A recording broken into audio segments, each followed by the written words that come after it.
Hi there, welcome to this week's Get Me Right, your favorite deep dive show on stories contemporary and consequential for India. This week, I picked three, two domestic and one purely from foreign affairs, but of equal consequence for you and me and our country. One, we take a look at this week's G7 summit that concluded with a whimper.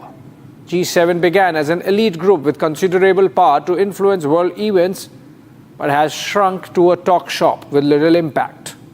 The factors behind this increasing irrelevance is going to be our focus. Two, this week marked entry of 5 foreign universities into India. They would be setting up campuses here so that students can get same degree, but without the hassle of visas, racism, foreign exchange outflow, and hordes of issues that go with a foreign education. And finally, we would connect the dots between an announcement made by India this week that we might be sitting on a Guyana-sized oil reserves in the Andaman Sea and the energy security implications of the ongoing Middle East conflict, given that almost 2/3 of India's oil and gas come from this geography. Let's get going.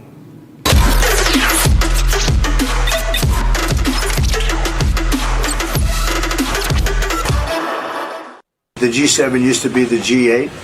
Barack Obama and a person named Trudeau didn't want to have Russia in, and I would say that that was a mistake, because I think you wouldn't have a war right now if you had Russia in, and you wouldn't have a war right now if Trump were president 4 years ago, but it didn't work out that way. But it used to be the G8, and now it's, I guess, what's that, 8 years ago, it switched over. They threw Russia out, which I claimed was a very big mistake. Even though I wasn't in politics then, I was very loud about it. It was a mistake in that you spend so much time talking about Russia, and he's no longer at the table, so it makes life more complicated. But you wouldn't have had the war.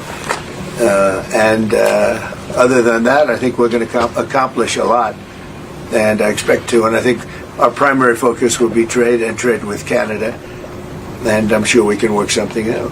This was Donald Trump, just being Donald Trump, trashing the group of 7 or G7 for having failed to prevent the war in Europe. Not only that, he put the entire onus on the grouping for chucking out Russia in 2014. Trump has a point. If you want to negotiate with somebody, you need that somebody on the table, which Putin of Russia, of course, is not. While it's a little more complicated than that, Trump got his facts wrong. For example, it was not Trudeau who was Canadian PM in 2014, it was Stephen Harper, and Russia was chucked out because it annexed the then Ukrainian territory of Crimea in breach of international law. But then we digress. The leaders of G7 are a bunch who believe or fancy their centrality to the rest of the world. They met this week in the Alpine resort of Kananaskis in Alberta, province of Canada, for 3 days to deliberate on the geopolitics and geoeconomics of the day.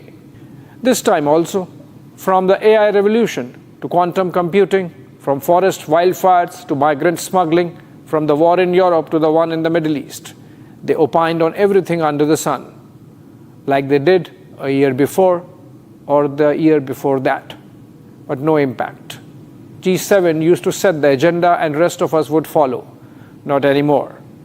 That Trump's soundbite is indicative of the failure. Before we understand why, a short history. G7 was formed in 1975 to respond to the first oil shock. The history is a little more complex and goes back to 1973 or earlier. But let's keep things simple here. In response to the 1973 Yom Kippur War, or the 6-day war by Israel on its neighbors, the oil-producing Arab states put an embargo disrupting global supplies. Parallelly, there was the Nixon shock, economic turbulence due to some policy decisions of the Richard Nixon administration, not dissimilar from the Trump tantrums now, affecting global trade.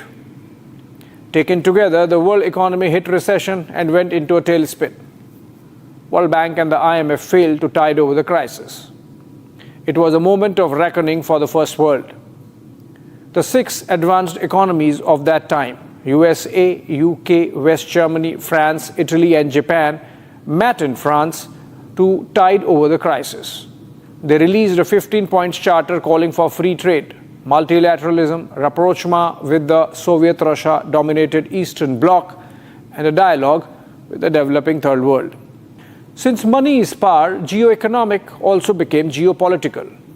And so the G6 became an influential voice of the rich and the powerful with a dime to share. In 1976, they included Canada, making it G7. Russia was brought into the fold in 1998, more as an outreach to the Eastern Bloc than as an economy or democracy of consequence. This became G8.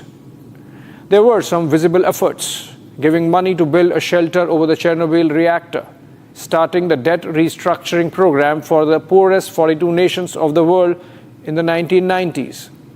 G8 also shepherded the formation of the G20 in 1999, effectively becoming the Global Economic Council. Criticism started building in.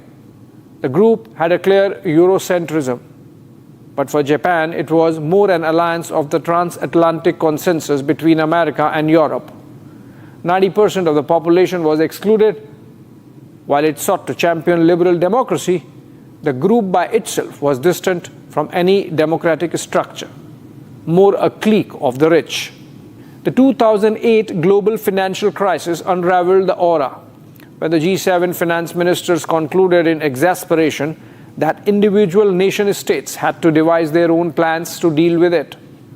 The group lost face, if not credibility.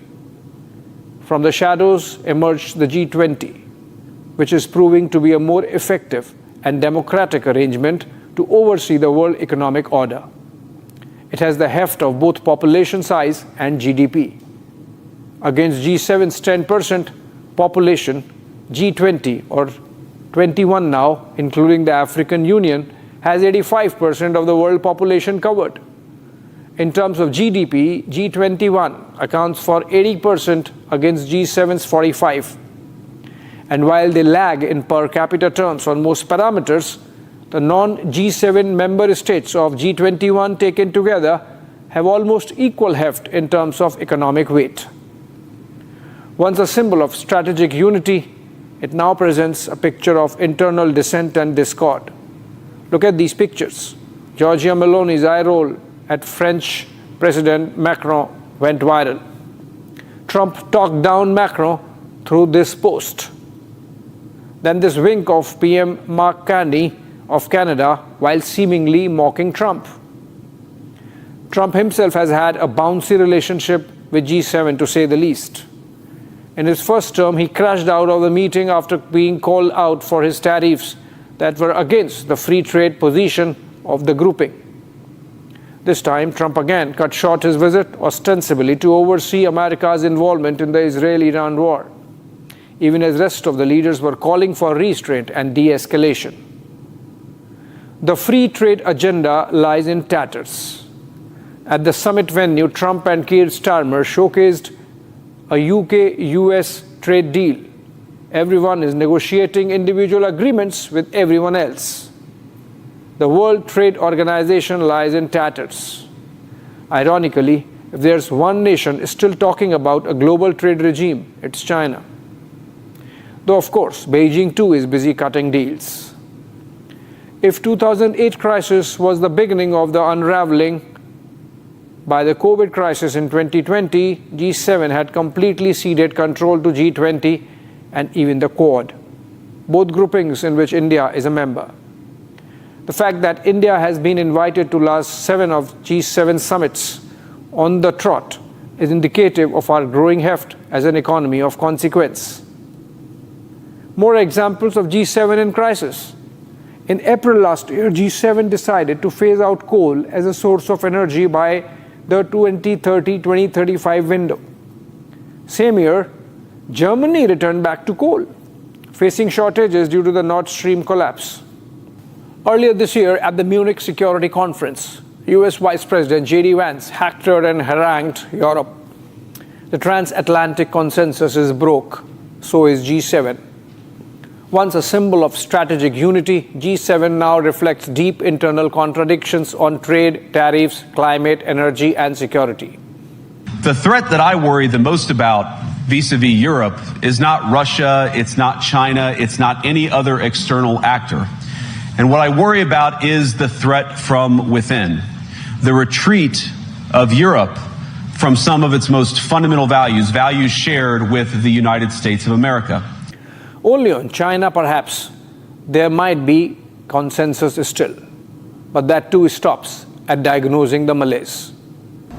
It is a challenge we all have a crucial stake in, because all G7 countries are facing aggressive trade practices from non-market economies, from industrial overcapacity to weaponizing economic dependencies.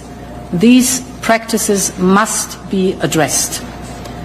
And because they affect all of us, we must respond together and bring an end to the era of globalism without guardrails. So, we must diversify and strengthen our supply chains and raw materials. To this end, we will discuss closer cooperation on critical minerals among trusted partners. We must tackle distortions in other key sectors, steel, for example, or pharmaceutical products, and we must counter together non-market policies and practices. Ursula von der Leyen used strongest words yet on China, but each G7 nation is cutting its own deals with Beijing. Trump even said at the same venue that the United States has an excellent relationship with Xi Jinping. G7 is dead. Long live G7.